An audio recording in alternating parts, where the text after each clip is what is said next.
Salam serbu. Selamat sore, salam sejahtera bagi kita sekaliannya. Salam di dalam kasih-Nya Tuhan kita Yesus Kristus. Oleh karena kemurahan hati Tuhan, kita diizinkan untuk mengusahakan ibadah raya Minggu. Kita bersyukur dan kita mohonkan, kita naikkan permohonan kepada Tuhan supaya kiranya Tuhan menyatakan kemurahannya lewat pembukaan firman Tuhan sore ini. Saya juga tidak lupa menyapa anak-anak Tuhan, umat Tuhan. Barangkali hamba-hamba Tuhan juga yang sedang mengikuti pemberitaan firman Tuhan lewat Facebook, YouTube, dimanapun berada, di dalam maupun luar negeri. Kiranya Tuhan memberkati kita sekaliannya. Segera kita memperhatikan firman penggembalaan untuk ibadah raya Minggu dari kitab Wahyu pasal yang ke-10 ayat 1 sampai dengan ayat yang ke-3. Silakan. Demikian firman Tuhan. Ya. Kitab terbuka. Ya. Dan aku melihat seorang malaikat lain yang kuat turun dari surga, Ya.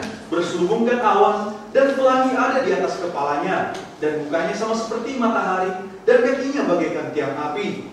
Dalam tangannya ia memegang sebuah gunungan kitab kecil yang terbuka. Ia menginjakkan kaki kanannya di atas laut dan kaki kirinya di atas bumi. Dan ia berseru dengan suara nyaring, sama seperti singa yang mengaum. Dan sesudah ia berseru, ketujuh guru itu memperdengarkan suaranya. Puji Tuhan.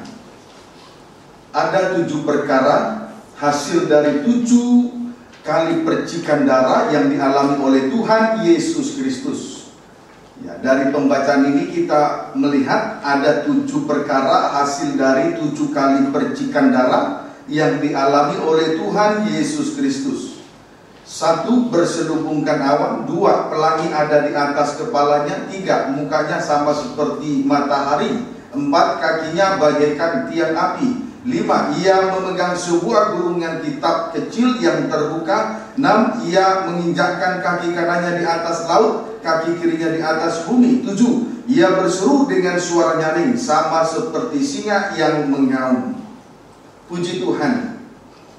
Saudaraku, dari perkara yang pertama sampai dengan perkara yang ke-7 ini telah saya sampaikan seluruhnya, diakhiri dengan perkara yang ke-7 pada minggu yang lalu.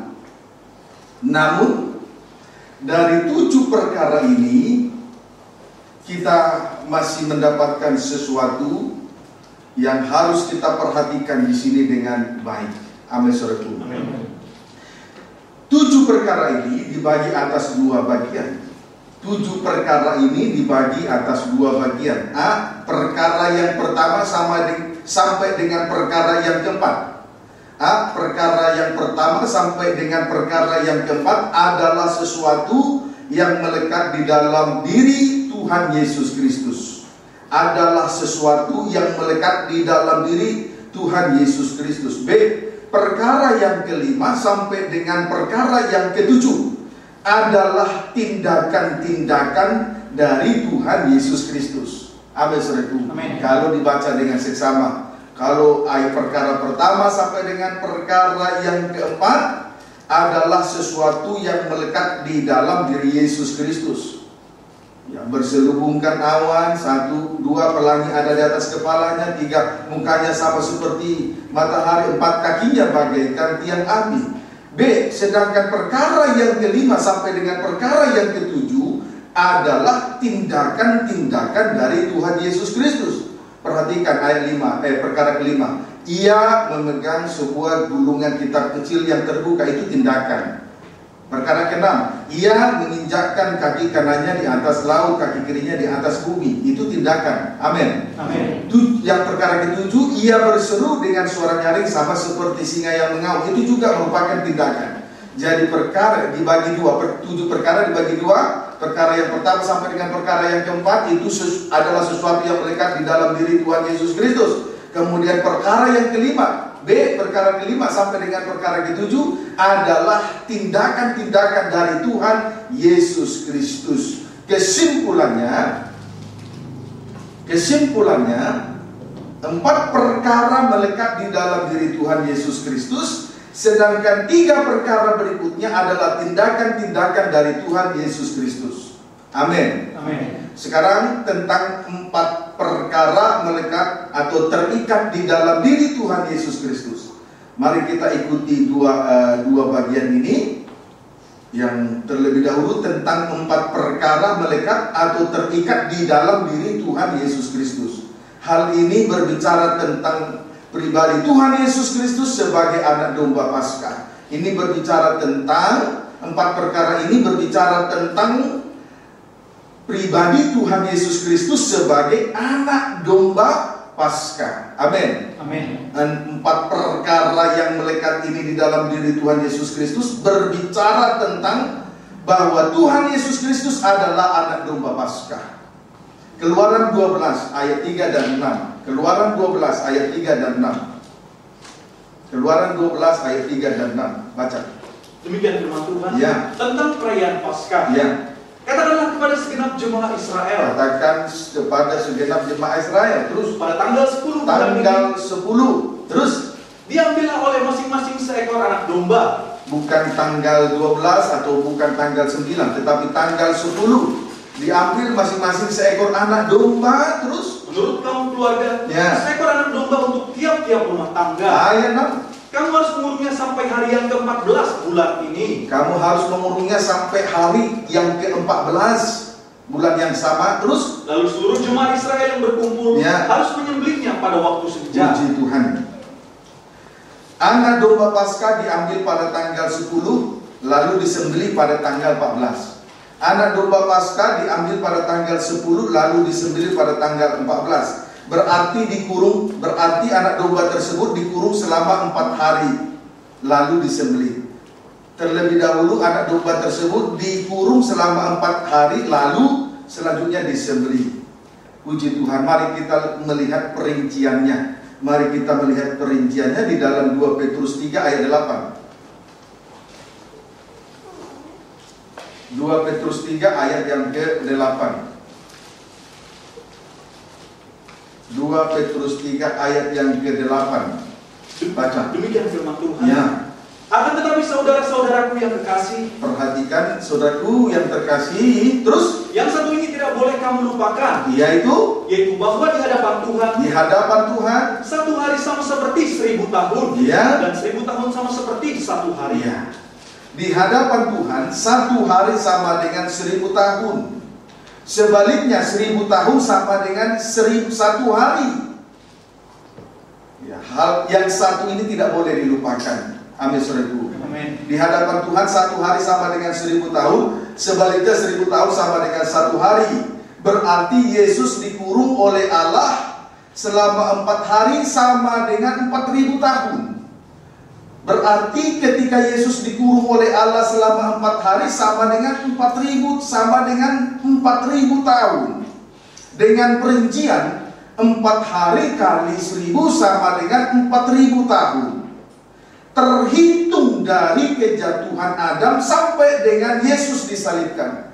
Itu terhitung, hari itu terhitung dari kejatuhan Adam sampai dengan Yesus Kristus disalibkan. Puji Tuhan. Amin, saudaraku. Amin. Perhatikan kejatuhan Adam sampai dengan Abraham itu sama dengan 2 hari. Adam sampai dengan Abraham itu sama dengan 2 hari kali 1000 sama dengan 2000 tahun. Kemudian Abraham sampai dengan Tuhan Yesus disalibkan sama dengan 2 hari kali 1000 sama dengan 2000 tahun.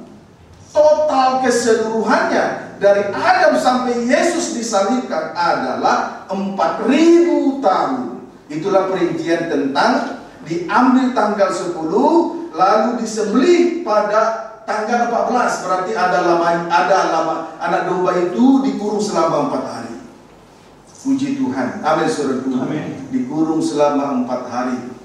Puji Tuhan. Tapi memang sangat sinkron sekali, sangat sesuai dengan Alkitab.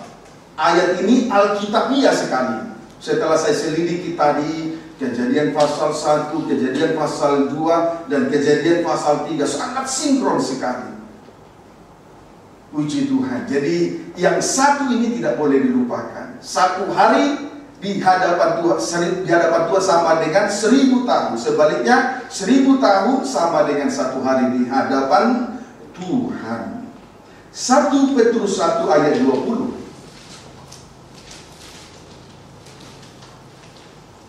1 Petrus 1 ayat 20. Terus demikian firman Tuhan. Ya. Ia telah dipilih sebelum dunia dijadikan. Iya, ia telah dipilih sebelum dunia dijadikan. Terus tetapi karena kamu baru menyatakan dirinya pada zaman akhir. Perhatikan, ia telah dipilih. Dan ia dipilih sebelum dunia dijadikan. Sebelum dunia dijadikan. Puji Tuhan. Roma 16, lebih rinci, Roma 16 ayat 25.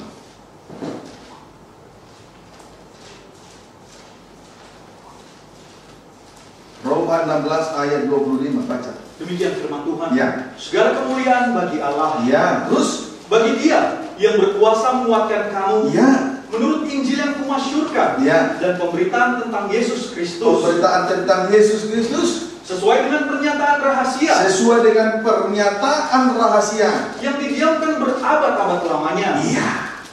Rahasia yang didiamkan berabad-abad lamanya artinya pilihan itu telah ditetapkan dari sejak semula.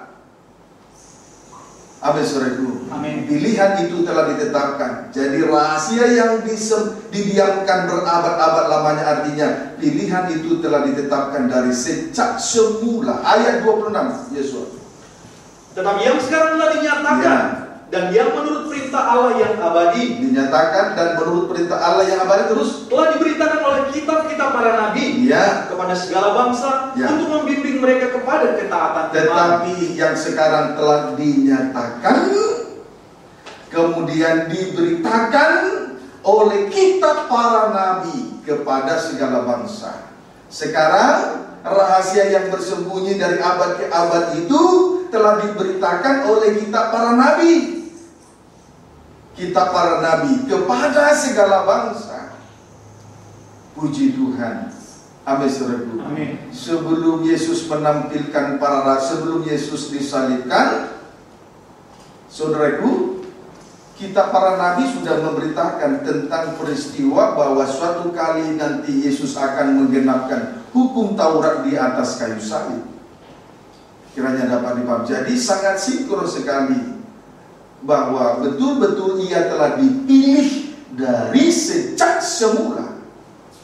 Dialah rahasia yang tersembunyi dari abad ke abad, dari waktu ke waktu, dari turunan ke keturunan. Puji Tuhan. Tapi sekarang telah dinyatakan kepada kita, telah diberitakan oleh para nabi kepada seluruh bangsa, segala bangsa seantero dunia ini. Puji Tuhan. Sekarang sejauh ini sudah bisa diikuti, amin saudaraku, bahwa itu benar-benar Tuhan Yesus ya, amin saudaraku. Dialah rahasia yang tersembunyi dari abad ke abad. 4 hari sama dengan 4000 tahun. Tidak ada keraguan ya. Dia telah dipilih dari sejak semula ya, amin saudaraku. Puji Tuhan. Baik, kita kembali memperhatikan anak domba Paskah dalam Keluaran pasal 12 ayat yang kelima. Demikian firman Tuhan. Ya. Anak dombamu itu harus jantan, tidak bercela, berumur setahun. Kamu boleh ambil domba atau kambing. Puji Tuhan. Catatan penting tentang anak domba Paskah. Catatan penting tentang anak domba Paskah. 1, harus jantan. 2, tidak bercela. 3, berumur setahun. Harus berumur setahun. Harus jantan. Kemudian harus tidak bercela. 3, harus berumur setahun. Puji Tuhan. Mari kita perhatikan tentang anak domba Paskah harus jantan. Anak domba harus jantan. Menunjuk kepada Kristus. Ya, itu menunjuk kepada Kristus yang adalah kepala. Anak domba harus jantan. Itu menunjuk kepada Kristus sebagai kepala. Efesus 5 ayat 22 sampai 24. Efesus 5 ayat 22 sampai dengan ayat 24. Demikian firman Tuhan. Ya. Kasih Kristus adalah dasar hidup suami istri. Ya, dasar hidup suami istri adalah kasih Kristus. Terus, Hai istri, tunduklah kepada suamimu seperti kepada Tuhan. Ya. Karena suami adalah kepala istri. Suami adalah kepala, laki-laki berarti, mesti jantan. Terus, sama seperti Kristus adalah kepala jemaat. Ya. Terus, Dialah yang menyelamatkan tubuh. Terus, Karena itu sebagaimana jemaat tunduk kepada Kristus, Ya. demikian jugalah istri kepada suami dalam segala sesuatu. Puji Tuhan. Haleluya. Karena Kristus adalah kepala jemaat, dialah yang menyelamatkan tubuh. Kristus adalah kepala jemaat, dialah yang menyelamatkan tubuh. Jadi tubuh tidak dapat menyelamatkan tubuh. Manusia tidak dapat menyelamatkan manusia. Tetapi yang menyelamatkan manusia adalah Kristus. Dialah kepala yang menyelamatkan tubuh. Maka anak domba itu harus jantan. Amin, saudaraku. Harus jantan. Tidak boleh betina. Kristus kepala, dia suami. Dia yang menyelamatkan tubuh. Maka anak domba Paskah itu tidak boleh betina, harus jantan. Sekarang selanjutnya kita akan melihat proses penyelamatan. Proses penyelamatan ini ada hubungan timbal balik. Proses penyelamatan ini ada hubungan timbal balik antara tubuh dengan kepala. Sekarang kita terlebih dahulu melihat dari pihak tubuh sidang jemaat. Sekarang terlebih dahulu kita melihat dari pihak tubuh atau sidang jemaat. Sidang jemaat yang adalah tubuh disebut juga istri harus tunduk kepada harus tunduk seperti seorang istri tunduk kepada suami. Jadi sidang jemaat yang adalah tubuhnya harus tunduk seperti seorang istri tunduk kepada suaminya dalam segala hal.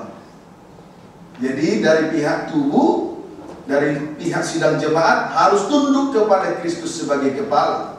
Amin, saudaraku. Amin. Harus tunduk. 1 Petrus 3. 1 Petrus 3. 1 Petrus 3 ayat 3 sampai 5. Cepat ya. Demikian firman Tuhan. Ya. Hidup bersama suami istri. Ya.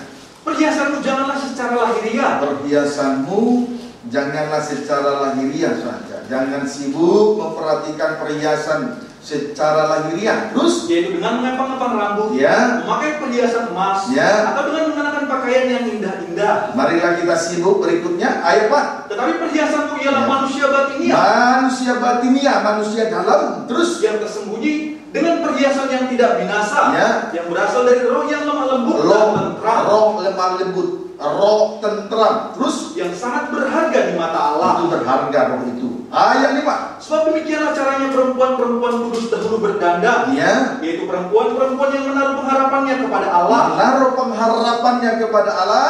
Mereka tunduk kepada suaminya. Puji Tuhan. Seorang istri harus tunduk kepada suaminya.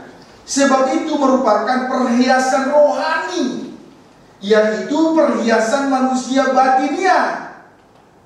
Amin, saudaraku. Ketundukan seorang istri kepada suami itu merupakan perhiasan rohani seorang istri. Itu merupakan adalah perhiasan rohani dari seorang istri. Sama seperti rambut panjang, itu merupakan perhiasan rohani dari seorang istri. Perhiasan manusia batiniah. Puji Tuhan. Kemudian kita lihat ketundukan itu bersumber dari istri pertama, roh yang lemah lembut.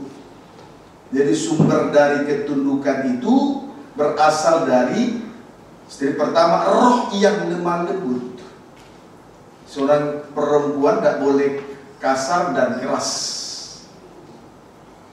Tidak boleh kasar dan keras. Amin, saudaraku. Puji Tuhan. Itu yang disebut roh yang lemah lembut. Dari situ nanti sumber dari ketundukan itu. Strip yang kedua, roh yang tentram. Roh yang tentram atau hidupnya tertib. Atau hidupnya tertib. Puji Tuhan. Amin, saudaraku. Jadi ketundukan seorang istri kepada suaminya itu adalah perhiasan secara rohani. Ada perhiasan lahiriah, ada juga perhiasan rohani. Itulah ketundukan seorang istri kepada suami. Itu adalah perhiasan batiniah. Sumbernya dari roh yang lemah lembut dan tenteram. Lemah lembut berarti tidak kasar, tidak keras, tidak kasar, tidak keras hati. Kemudian roh yang tenteram berarti hidupnya tertib selalu, tidak membuat suatu keonaran dalam segala perkara. Itu yang disebut tenteram. Amin, saudaraku. Puji Tuhan. Tapi semoga hal ini betul-betul berasal dari manusia batiniah, tidak dibuat-buat bagian luarnya. Ya, amin, saudaraku. Puji Tuhan. Sebab ibadah kita tidak boleh palsu, melayani Tuhan juga tidak boleh palsu, hidup kita juga tidak boleh palsu. Harus jelas posisi kita seperti apa di hadapan Tuhan. Kalau tunduknya tidak boleh palsu. Amin, saudaraku. Ayat 6. Sama seperti Sarah taat kepada Abraham dan menamai dia tuannya. Iya. Terus? Dan kamu adalah anak-anaknya. Kita ini anak-anaknya. Terus? Jika kamu berbuat baik dan tidak takut akan ancaman. Iya. Tunduk prakteknya taat sama seperti Sarah kepada Abraham dan menamai Abraham tuannya. Jadi tunduk prakteknya taat seperti Sarah kepada Abraham dan menamai Abraham tuannya. Berarti seorang istri yang taat sama dengan hamba kebenaran. Amin, saudaraku. Patuh pada ajaran yang benar. Sebab tadi saya ulangi ya, tunduk prakteknya taat seperti Sarah kepada Abraham dan menamai Abraham tuannya. Kalau saja Abraham disebut tuan, berarti dia hamba, yaitu hamba dari kebenaran, itu taat. Jadi taat, patuh pada ajaran yang benar, sama dengan hamba kebenaran, hamba Tuhan, hamba kebenaran. Itu yang disebut tunduk. Sampai pada akhirnya menjadi hamba kebenaran. Sehingga nanti kalau kita perhatikan di ayat 1-3 baca. Demikian juga kamu, hai istri-istri, tunduklah kepada suamimu, supaya jika ada di antara mereka yang tidak taat kepada firman, mereka juga tanpa perkataan dimenangkan oleh kelakuan istrinya. Terus, jika mereka melihat bagaimana murni dan salehnya hidup istri mereka. Tuhan. Ketundukan seorang istri akan menjadi kesaksian kepada mereka kepada perempuan-perempuan lain atau kepada orang lain yang tidak taat kepada firman. Sebab dapat dipastikan ketundukan seorang istri menunjukkan pribadinya sebagai seorang yang kehidupan yang murni dan saleh, hidup yang murni dan saleh. Puji Tuhan. Amin, saudaraku. Amin. Amin, saudaraku. Amin. Puji Tuhan. Tapi kita semua adalah gereja Tuhan. Bukan hanya istri secara lahiriah, tetapi kita semua adalah tubuh Kristus. Amin, saudaraku. Amin. Sekarang saya singkatkan saja semuanya. Sekarang dari pihak kepala atau suami. Dari pihak kepala atau suami. Kita kembali memperhatikan Efesus pasal yang ke-5 sampai dengan ayat 29. Efesus 5 ayat 25 sampai 29. Silakan. Demikianlah firman Tuhan. Ya.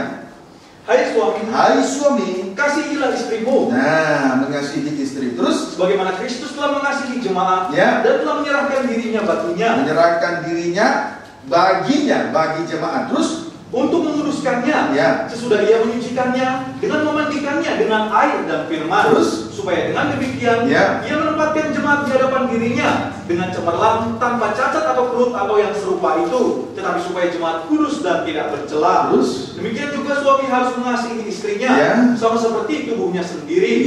Siapa yang mengasihi istrinya mengasihi dirinya sendiri. Ayat 29. Sebab tidak pernah orang membenci tubuhnya sendiri, tetapi mengasuhnya dan merawatinya sama seperti Kristus terhadap jemaat. Puji Tuhan. Sekarang dari pihak kepala atau suami.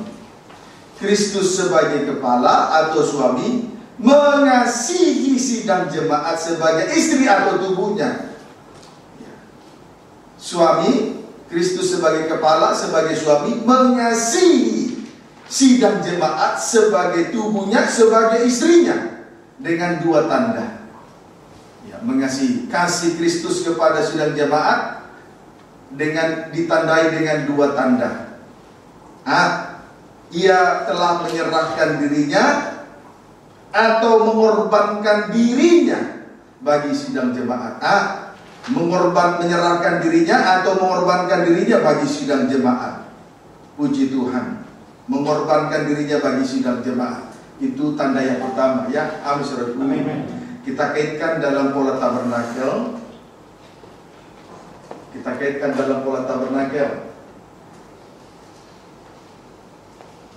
Terkena kepada dua alat yang ada di halaman atau pelataran. Mezbah korban bakaran dan bejana kolam pembasuhan tembaga. Itu terkena kepada menyerahkan dirinya atau mengorbankan dirinya dalam susunan pola tabernakel. Kalau dikaitkan dengan pola tabernakel, terkena kepada dua alat yang ada di halaman, yaitu satu mezbah korban bakaran, dua bejana kolam pembasuhan tembaga. Mezbah korban bakaran menunjuk sengsara salib atau korban Kristus. Sedangkan kolam pembasuhan tembaga itu adalah pengalaman dalam tanda kematian dan tanda kebangkitan Yesus Kristus. Itu kolam pembasuhan atau permandian air. Itu berbicara tentang pengalaman kematian dan kebangkitan Yesus Kristus. Tujuan menyerahkan atau mengorbankan dirinya. Ayat 26, baca lagi ayat 26 sampai 27. Untuk menguruskannya, ya, kembali dibaca ya, tidak usah ditulis terus. Untuk menguruskannya, ya, sudah ia menyucikannya, ya, dengan memandikannya dengan air dan firman, ya, supaya dengan demikian ia menempatkan jemaat di hadapan dirinya dengan cemerlang, tanpa cacat atau kerut atau yang serupa itu, tetapi supaya jemaat kudus dan tidak bercela. Puji Tuhan. Untuk menempatkan jemaat di hadapannya, di hadapan dirinya dengan cemerlang, tanpa cacat atau kerut atau yang serupa itu, sama dengan kudus, tidak bercela. Sehingga menjadi pasangan yang seimbang, berhadap-hadapan dengan suasana keadaan yang seimbang. Amin, saudaraku. Amin. Puji Tuhan. Haleluya. Nah, saudaraku, dan itu terjadi tentu sesudah disucikan oleh air dan firman. Amin, saudaraku. Jadi tanda yang pertama mengorbankan dirinya kepada jemaat. Amin, saudaraku. Tujuannya untuk menempatkan sidang jemaat di hadapannya dengan cemerlang, tanpa cacat atau kerut atau yang serupa itu, sama dengan kudus, tidak bercela. Namun itu terjadi tentu sesudah disucikan oleh air dan firman. Ayat 26. Ayat 27, di sidang jemaat ditempatkan dengan cemerlang. Tentu sesudah, ayat 26, sesudah disucikan oleh air dan firman. Jadi permandian air tidak berhenti hanya sebatas di kolam baptisan. Perhatikan yang sudah dibaptis, permandian air tidak berhenti hanya sebatas di kolam baptisan, tetapi lanjut dengan penyucian oleh air dan firman. Sebagaimana sore hari ini kita mendengar firman, beri diri terus disucikan oleh air dan firman. Jadi baptisan atau permandian air tidak berhenti pada saat di kolam pembasuhan, kolam pembaptisan, tetapi dia terus lanjut. Tetapi lanjutkan dengan penyucian oleh air dan firman. Itu sebabnya dalam setiap pertemuan ibadah itu harus ditopang oleh firman Allah. Itu yang menyucikan kehidupan sidang jemaat tubuhnya. Amin, saudara. B, mengasihi istrinya seperti mengasihi tubuhnya. Tadi tanda pertama berkorban ya. Amin saudaraku. Tanda yang kedua atau B, mengasihi istrinya seperti mengasihi tubuhnya. Mengasihi istrinya seperti mengasihi tubuhnya. Prakteknya mengasuh dan merawatinya. Prakteknya mengasuh dan merawatinya. Puji Tuhan. Semuanya garis besar saja. Sekarang kita akan melihat tentang mengasuh. Ya, diasuh atau mengasuh. Dimulai dari mengasuh. Mengasuh berarti memberi didikan atau ajaran yang baik dan benar dan suci. Itu arti diasuh. Puji Tuhan. Mengasuh berarti memberi didikan dan ajaran yang baik dan benar dan suci. Puji Tuhan. Dalam kandang penggembalaan ini, tubuh kita diasuh oleh Tuhan, jiwa kita diasuh oleh Tuhan, roh kita juga diasuh oleh Tuhan. Amin saudaraku. Amin. Kalau tubuh tidak diasuh oleh Tuhan, tidak diajar, dididik dengan benar, dengan baik, dengan suci, nanti tubuh dikuasai oleh daging. Juga kalau roh tidak diasuh dengan baik dan benar, nanti roh juga akhirnya dikuasai oleh daging. Hal yang senada, kalau jiwa tidak diasuh, maka jiwa juga nanti akan dikuasai oleh daging. Singkatnya, kalau tubuh jiwa roh tidak diasuh oleh Tuhan, maka tubuh jiwa roh akan dikuasai oleh daging. Tubuh dikuasai daging sama dengan angka 6. Jiwa dikuasai daging sama dengan angka 6. Roh dikuasai daging sama dengan angka 6. Akhirnya tubuh jiwa roh dikuasai oleh roh yang berasal dari antikris. Maka pentingnya kehidupan kita ini diasuh dengan baik, dengan benar, dengan suci oleh ajaran yang baik.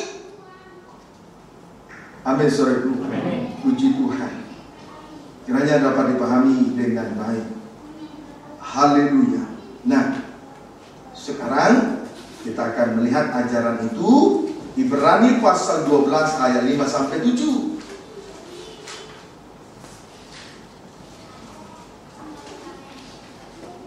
Berbahagia. Amin. Puji Tuhan.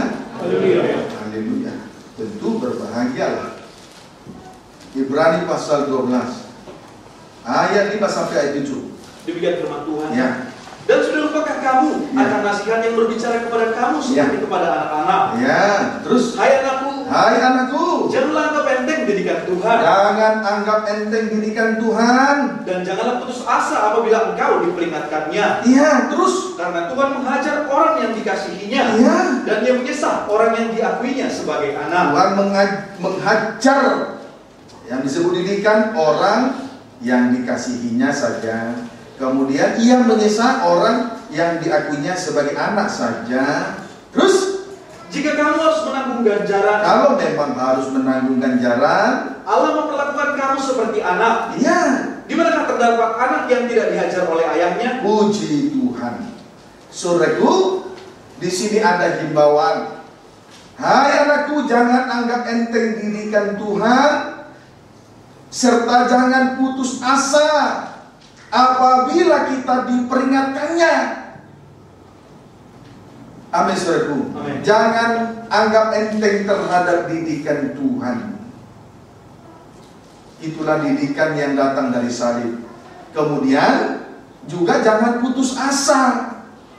Kalau ada peringatan, ada teguran dalam bentuk apapun, orang salah memang harus ditegur. Orang salah memang harus diingatkan, diperingatkan.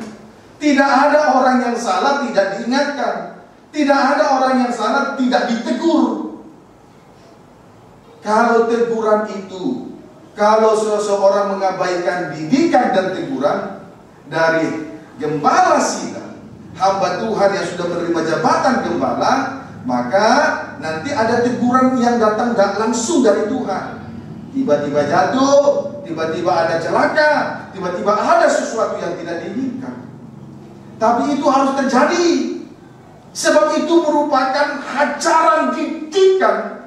Maka tidak boleh menganggap enteng didikan, dan tidak boleh putus asa kalau ada teguran dan peringatan dari Tuhan. Amin, saudaraku. Puji Tuhan. Haleluya. Sebab yang dididik dan diajar oleh Tuhan adalah orang yang diakuinya sebagai anak dan orang yang dikasihinya saja. Didikan dan ajaran, teguran itu atau yang disebut orang yang diasuh itu adalah orang yang diakui, satu, anak, dua, orang yang dikasihinya saja. Jadi orang yang tidak diakui anak dan orang yang tidak dikasihi tidak akan diasuh oleh Tuhan. Dia tidak mendapat asuhan dari Tuhan. Saat ini si Hokim ada diasuh di sini. Berarti dia diakui anak oleh Tuhan, kemudian dia dikasihi oleh Tuhan. Sedangkan orang yang tidak diasuh adalah tanda orang yang tidak diakui anak dan tidak dikasihi oleh Tuhan. Amin, saudaraku. Puji Tuhan. Jadi kalau harus menanggung ganjaran, kita tadi Allah memperlakukan kamu seperti anak. Di manakah terdapat anak yang tidak dihajar oleh ayahnya? Jadi semua anak harus mendapat ganjaran. Semua kehidupan yang dikasihi harus diajar, dididik dengan didikan salib. Inilah kehidupan yang diasuh oleh Tuhan. Tubuhnya diasuh oleh Tuhan, jiwanya diasuh oleh Tuhan, rohnya diasuh oleh Tuhan. Ayat 8. Tetapi jikalau kamu bebas dari ganjaran, bebas dari didikan salib, terus yang harus diderita setiap orang, ya, maka kamu bukanlah anak, ya, tetapi anak-anak gampang. Kalau seseorang bebas dari didikan salib, ia bukan anak Allah, melainkan anak-anak gampang. Anak gampang, anak-anak gampang, anak-anak yang lahir di luar nikah. Puji Tuhan. Saudaraku, nanti di Wahyu pasal 12, di situ ada sebuah tanda besar di langit. Seorang perempuan berselubungkan matahari, bulan di bawah kakinya, bermahkotakan 12 bintang di atas kepala. Namun ada tanda lain juga di langit, tapi tidak besar. Seekor naga besar, naga merah padam yang besar, berhadap-hadapan. Kemudian perempuan ini sedang mengandung anaknya dalam keadaan keluhan, dalam keadaan penderitaan yang berat.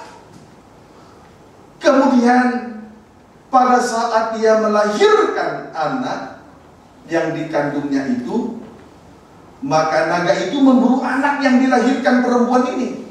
Tetapi segera anak ini dibawa kepada Allah. Sedangkan mempelai perempuan dipelihara di padang gurun selama 3 tahun setengah, karena kepadanya diberikan 2 sayap burung nasar yang besar. Di situ dia dipelihara oleh Tuhan selama 3 tahun setengah. Nah, anak yang dilahirkan oleh perempuan ini adalah benih yang dikandung dari firman Allah, benih yang dikandung dari roh Allah, benih yang dikandung dari kasih Allah. Jadi ketika dia melahirkan anak, itu anak hasil dari hubungan intim dengan Tuhan. Itu bukan anak gampangan.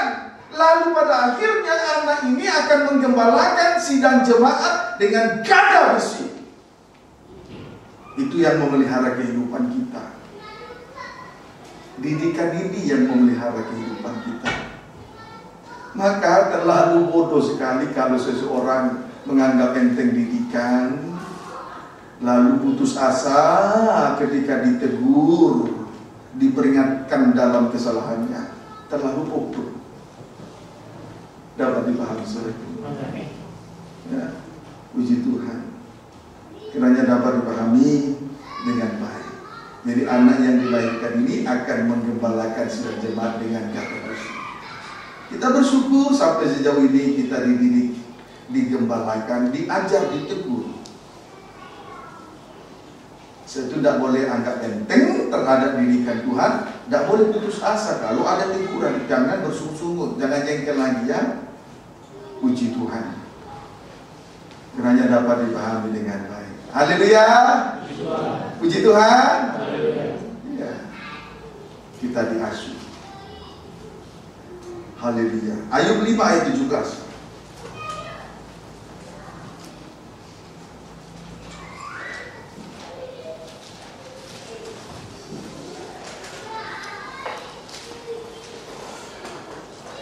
Ayub 5 ayat 17. Terus demikianlah firman Tuhan. Ya.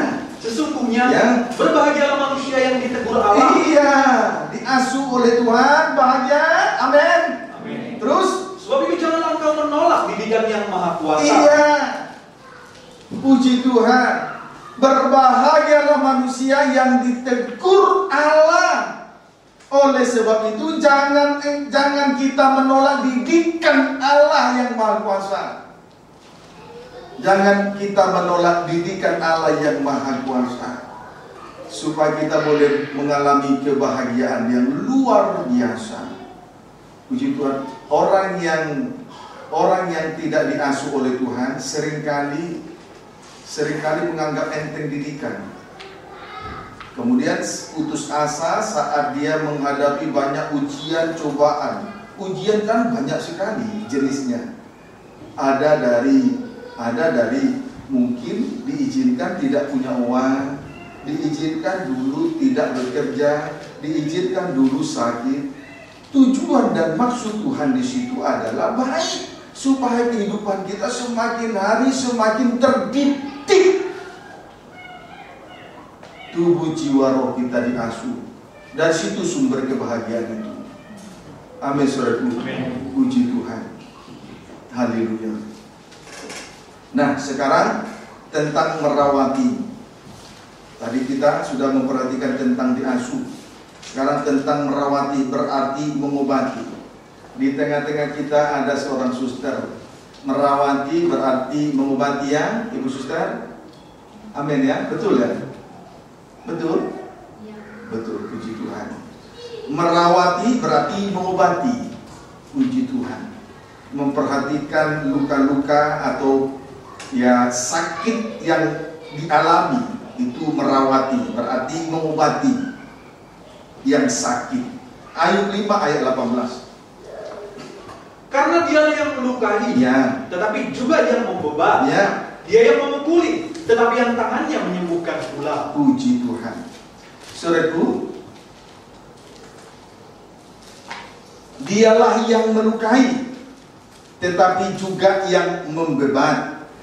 Kemudian dia yang memukuli, tetapi yang tangannya menyembuhkan pula. Puji Tuhan. Saudaraku, saat ini kita mendengarkan firman Allah yang disebut juga itu firman Allah itulah pedang roh. Lalu mengadakan suatu operasi untuk mencari sakit penyakit yang kita derita. Saat dioperasi oleh pedang roh yang tajam, lebih tajam dari pedang bermata dua manapun, itu rasanya sakit sekali. Ketika kita dikoreksi oleh firman Tuhan, itu rasanya sakit sekali. Tetapi sesudah selesai dioperasi oleh pedang roh, pedang yang tajam, yang lebih tajam dari pedang bermata dua manapun, maka sakit kita pun sembuh. Yesus telah mengalami penderitaan, dia dipukuli, tetapi dia juga yang menyembuhkan. Tidak ada kesembuhan sebelum dilukai terlebih dahulu. Jadi dilukai, maka kehidupan yang dilukai ini diobati, dibalut, disembuhkan, dirawat oleh Tuhan. Jadi saat ini kita juga sedang dirawat oleh Tuhan. Itu tanda bahwa Tuhan sangat mengasihi tubuhnya. lewat pedang roh, pedang yang tajam ini kita dioperasi, lalu sakit kita pun sembuh, termasuk luka-luka batin. Banyak orang Kristen salah mengerti untuk mengobati luka di batin. Seringkali melampiaskan amarahnya, emosinya dengan meluap, lalu memperserahkan yang salah dengan luar biasa. Tetapi sebetulnya akan menambah pedih di hati. Itu akan memahitkan hidupnya. Tetapi untuk menyembuhkan luka-luka di batin adalah lewat pedang roh, firman Allah yang mengoreksi kehidupan pribadi lepas pribadi. Amin. Puji Tuhan. Barangkali kita memang jengkel melihat orang yang salah, yang sudah melantarkan kehidupan kita, tetapi yang mengobati luka-luka di batin bukan dengan kejengkelan kita lampiaskan kejengkelan, tetapi harus lewat pedang roh. Nanti setelah dioperasi terlihatlah sakit penyakit. Dia yang melukai, tapi dia juga nanti yang membalut luka-luka di batin ini. Ya, amin. Tidak sedikit di antara kita mengalami sakit atau luka-luka di batin. Tetapi malam ini dengan kemurahan yang besar kita diberi jalan keluar supaya luka-luka di batin disembuhkan oleh Tuhan. Amin. Puji Tuhan. Haleluya. Hosea 6 ayat 1.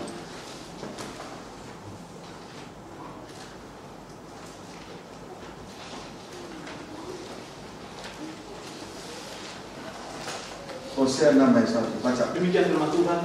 Mari kita akan berbalik kepada Tuhan. Ayo, siapa yang mau berbalik kepada Tuhan? Siapa yang mau berbalik? Angkat tangan tinggi-tinggi. Ayo kita berbalik ya. Amin. Amin. Terus? Sebab dialah yang telah menerkam. Dia telah menerkam. Dan dia akan menyembuhkan kita. Dia telah menerkam dan yang akan menyembuhkan kita. Terus? Yang telah memukul dan yang akan membalut kita. Puji Tuhan. Mari kita berbalik kepada Tuhan. Sebab dia yang telah menerkam dan yang akan menyembuhkan kita. Dia yang telah memukul dan yang akan membalut luka-luka di batin kita masing-masing. Jadi lewat sengsara dulu, maka segala sakit disembuhkan, termasuk luka-luka di batin, dirawat, dibalut oleh Tuhan. Tuhan baik. Bayangkan, perhatikan dulu ke sini semua. Bayangkan, andai saja dalam keadaan sakit penyakit, dalam penderitaan sakit penyakit yang kronis, yaitu luka di batin sampai akar pahit, luka batin sampai tumbuh akar pahit, itu sudah penyakit kronis. Bayangkan kalau itu tidak segera diobati, dioperasi, diselesaikan, kehidupan semacam ini adalah kehidupan yang sangat mengerikan, menakutkan sekali. Bayangkan ada satu kali saya nonton di televisi, saking jengkelnya dia kepada ayahnya karena ibu orang tuanya dan dia sebagai anak ditelantarkan oleh bapaknya. Sementara bapaknya sudah mati, ingin juga diobrak-abrik mayat yang sudah dikubur. Bayangkan sampai sedemikian rupa. Ingin diobrak-abrik, mayat saja ingin diobrak-abrik. Itulah kalau luka-luka batin tidak segera disembuhkan. Dendamnya luar biasa. Sebelum dendam terbalaskan, dia akan terus kejam. Ini mengerikan. Maka terpujilah Tuhan. Tuhan merawati kehidupan kita sampai pada saat sore ini, sehingga segala luka di batin dipulihkan. Tidak ada akar pahit, tidak ada dendam, tidak ada rasa jengkel kepada sesama siapapun dia. Amin. Puji Tuhan. Ayo anak, hormati orang tua. Saya sudah sampaikan dalam ibadah PA tersebut. Puji Tuhan. 1 Petrus 2 ayat 24.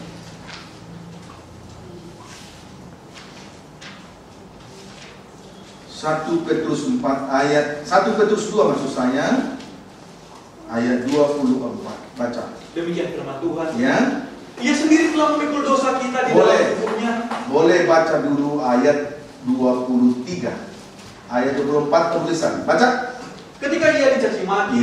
Ia tidak membalas dengan mencaci maki. Amin, saudaraku. Kejahatan tidak dibalas dengan kejahatan, tidak ada dendam, tidak ada luka di batin. Terus Ketika ia menderita, tidak sakit hati. Terus ia tidak mengancam. ia tidak mengancam. Terus Tetapi ia menyerahkannya kepada Dia yang ayo, menghakimi dengan perhatikan adil. anak-anak yang kau terluka sore ini. Terus Ia sendiri telah memikul dosa kita di dalam tubuhnya di kayu salib. Dia sudah memikul dosa kita di dalam tubuhnya di kayu salib.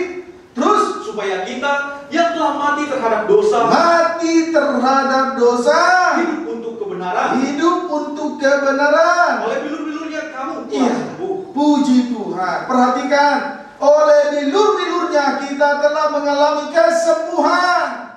Sebab apa? Dia telah dipukuli, dia sudah terluka di atas kayu salib, supaya kita yang mati terhadap dosa hidup dalam kebenaran. Amin, saudaraku. Amin. Jadi terlebih dahulu dilukai. Puji Tuhan. Sekarang tentang tidak bercela. Tadi anak domba ada 3 catatan ya. Yang pertama apa? Jantan. Amin, saudaraku. Puji Tuhan. Sekarang tidak bercela.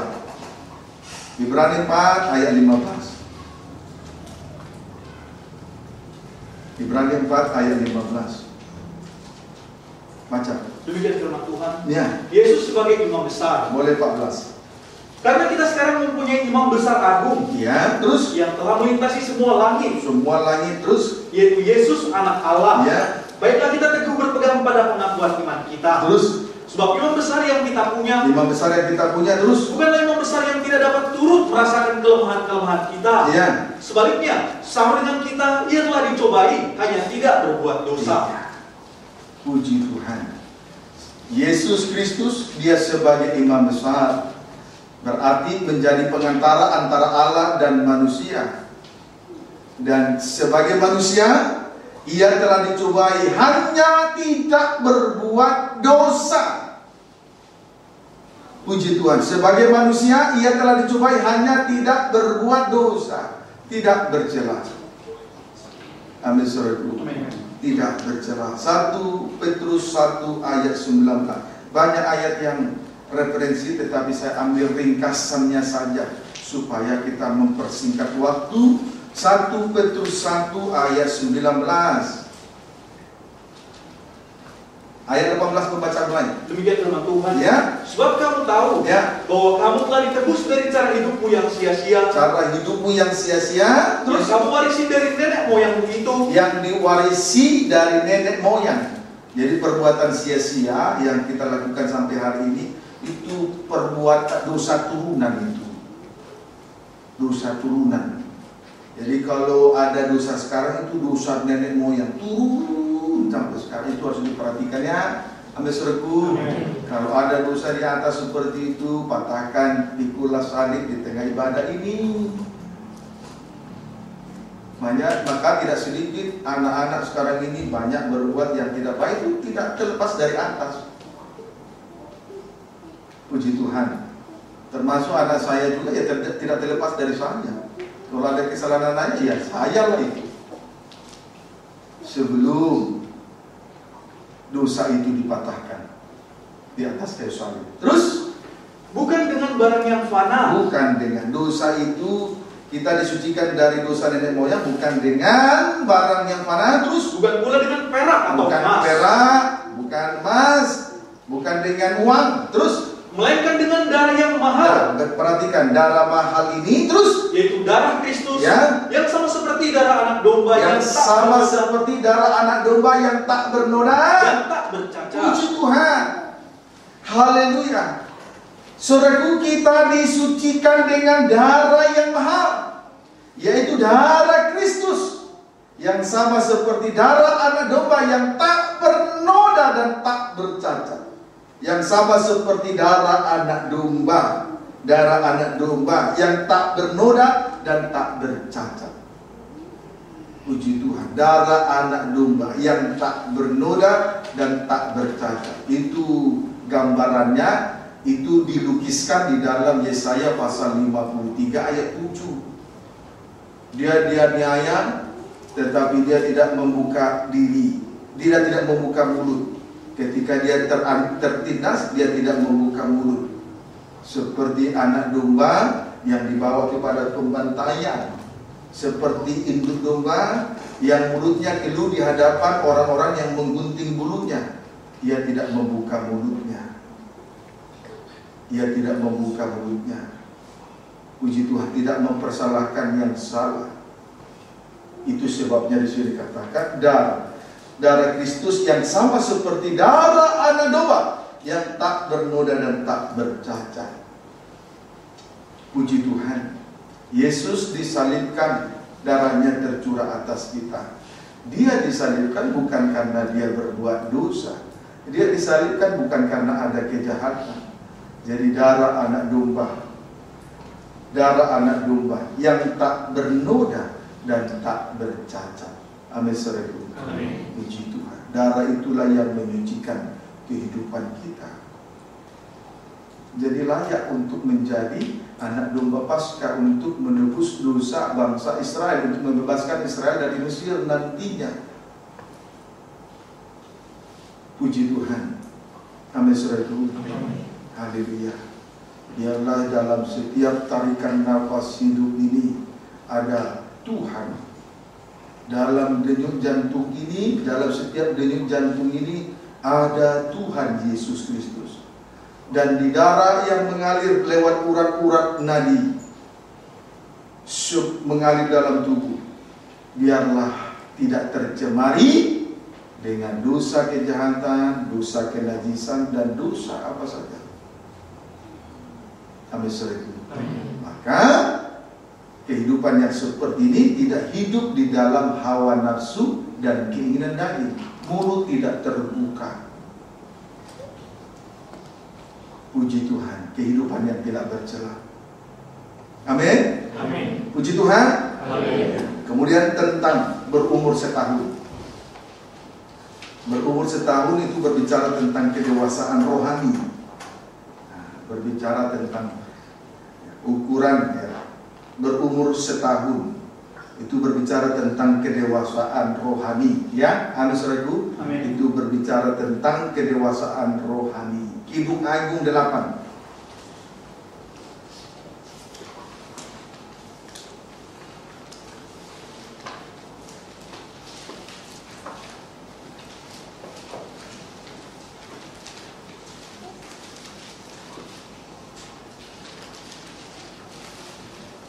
Lihat kehidupan yang dewasa dalam Kidung Agung 8 ayat 8 sampai 10.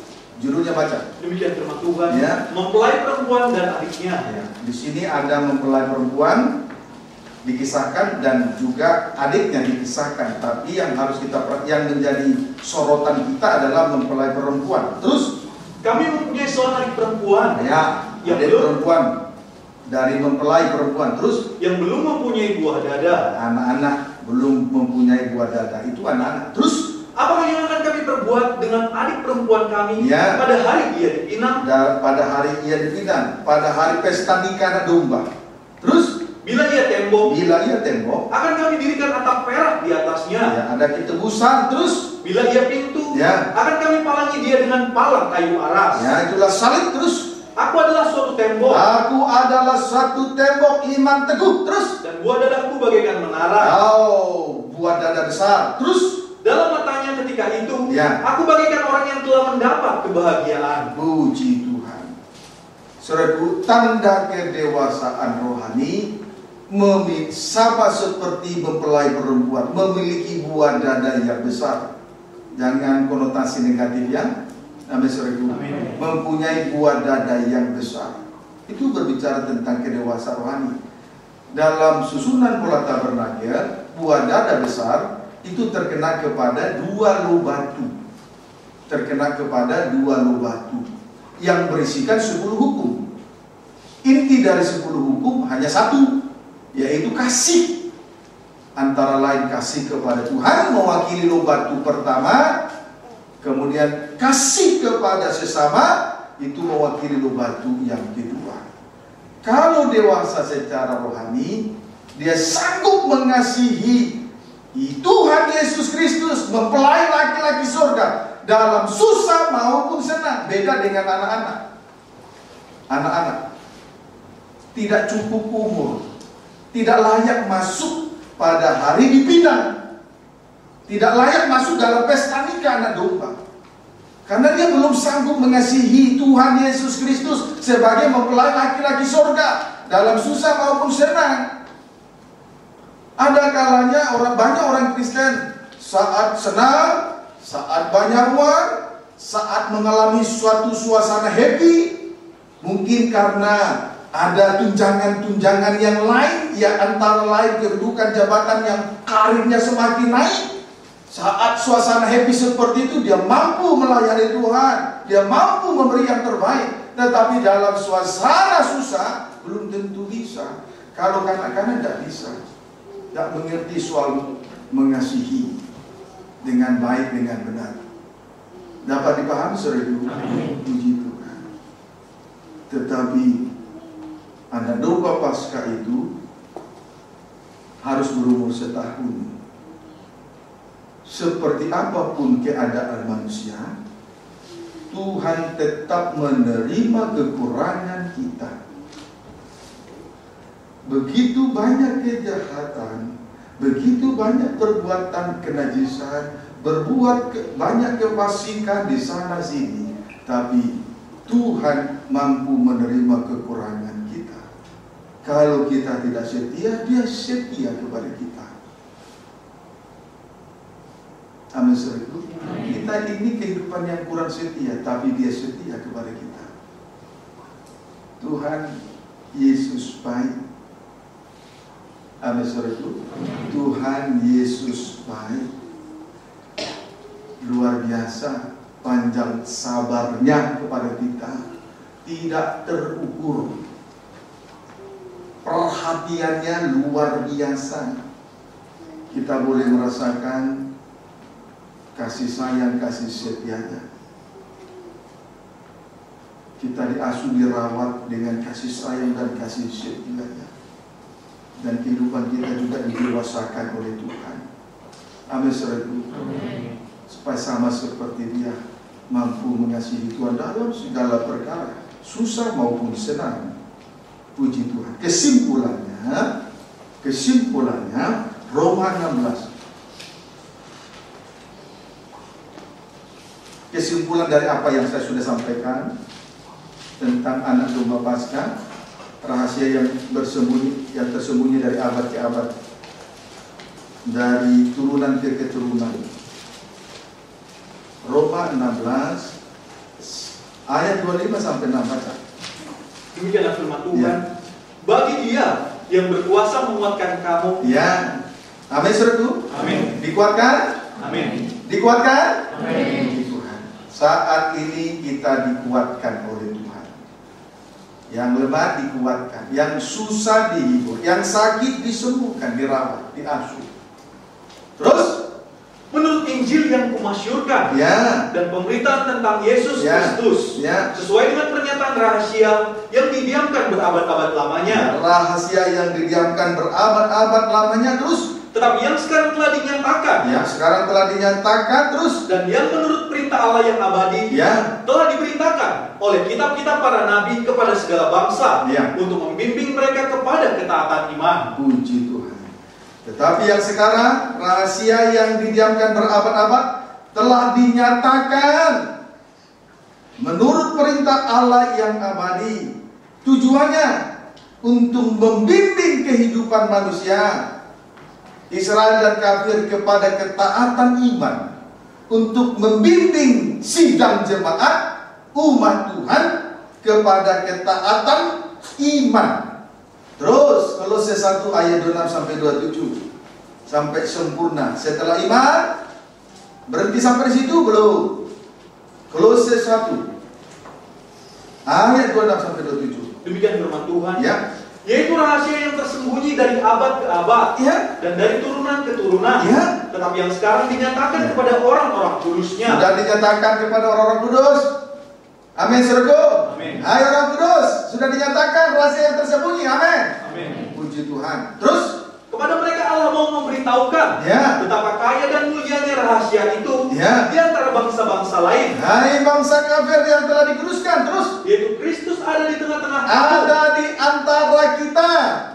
Terus Kristus yang adalah pengharapan akan kemuliaan. Iya. Rahasia yang tersembunyi dari abad ke abad, dari turun ke keturunan telah dinyatakan juga kepada bangsa kafir, kepada kita.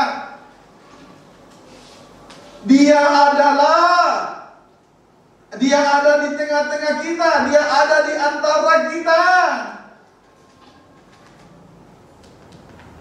Kristus adalah pengharapan akan kemuliaan.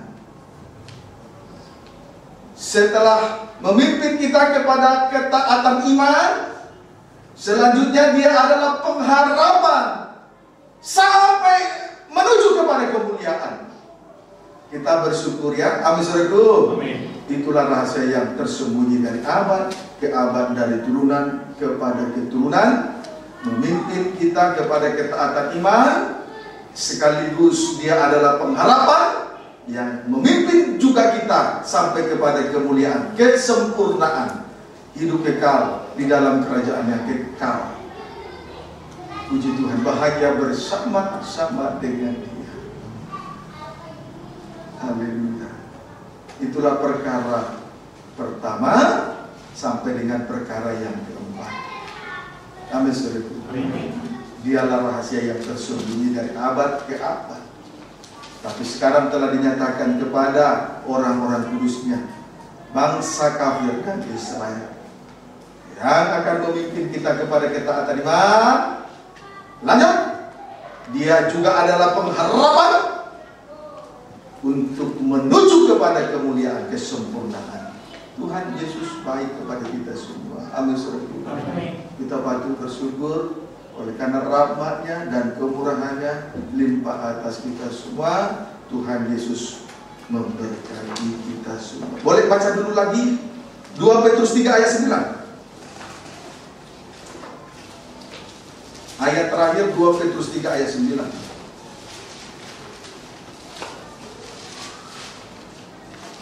Ya, silakan. Demikian firman Tuhan. Ya, baca ayat 8. Akan tetapi saudara-saudaraku yang kekasih, saudara-saudaraku yang kekasih, terus yang satu ini tidak boleh kamu lupakan. Tidak boleh lupa.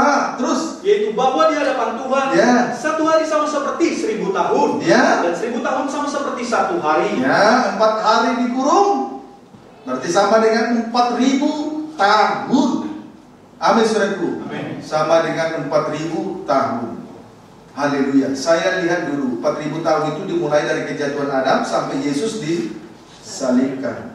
Dengan perincian Adam dengan Abraham sampai dengan Abraham 2 hari. Kali 1000 sama dengan 2000 tahun.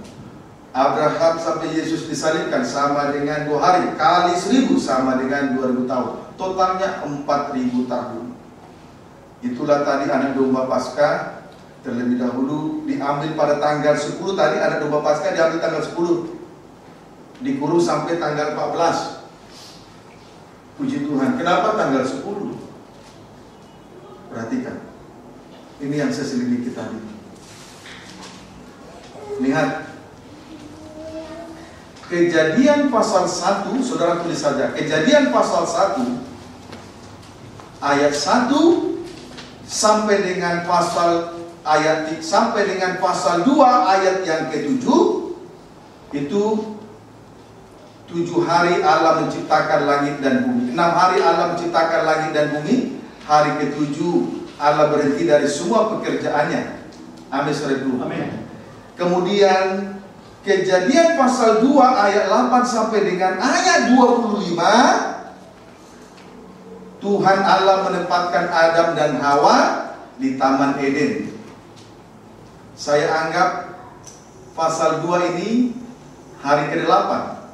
Amin saudaraku. Amin. Dapat dipahami? Amin. Tadi Isaya 6 hari Allah bekerja menciptakan langit dan bumi dan segala isinya. Hari ke-7 berhenti.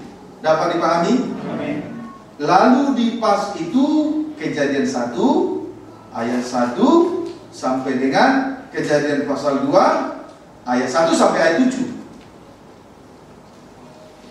Puji Tuhan. Itu 7 hari.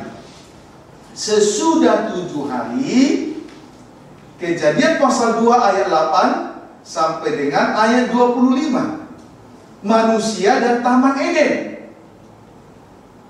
Amin, saudaraku. Inilah hari pertama. Dapat dipahami? Berarti hari ke-8. Lalu Kejadian pasal 3, Adam dan Hawa jatuh dalam dosa. Itulah hari ke-9. Maka hari ke-10 anak domba Paskah itu diambil. Ini yang saya tadi selidiki. Dapat dipahami, saudaraku? Hari ke-10 anak domba itu diambil. Dikurung sampai tanggal 14. 4 hari lamanya. Tadi kita sudah selidiki. Kenapa sampai 14? Kita sudah selidiki tadi. Amin, saudaraku? Amin. Puji Tuhan. Saya sangat bahagia menyampaikan ini. Nah, barulah kita kembali lagi ke 2 Petrus 3 ayat yang ke-9. Terus? Demikian firman Tuhan. Ya. Tuhan tidak lalai menepati janjinya. Oleh sebab itu, perhatikan sungguh-sungguh. Tuhan itu tidak lalai menepati janjinya. Amin. Amin. Puji Tuhan. Tuhan tidak lalai menepati janjinya. Terus, sekalipun ada orang yang menganggapnya sebagai kelalaian. Oh, kapan Tuhan datang? Terus, tetapi Ia sabar terhadap kamu. Iya. Terus, karena Ia menghendaki supaya jangan ada yang binasa, iya, melainkan supaya semua orang berbalik dan Tuhan tidak lalai menepati janjinya, tetapi Ia sabar terhadap kita semua. Karena Ia menghendaki supaya jangan ada satu pun yang binasa, melainkan semua orang berbalik dan bertobat kepada Tuhan. Tidak ada yang binasa. Amin, saudaraku. Amin. Puji Tuhan. Amin, saudaraku. Amin. Haleluya. Puji Tuhan. Puji Tuhan. Saya senang dan bahagia menyampaikan ini. Tapi lebih daripada itu, pengertian akan kemurahan Tuhan yang membuat kebahagiaan ini tidak surut dalam hal melayani pekerjaan Tuhan. Amin, saudaraku. Tuhan Yesus memberkati kita semua.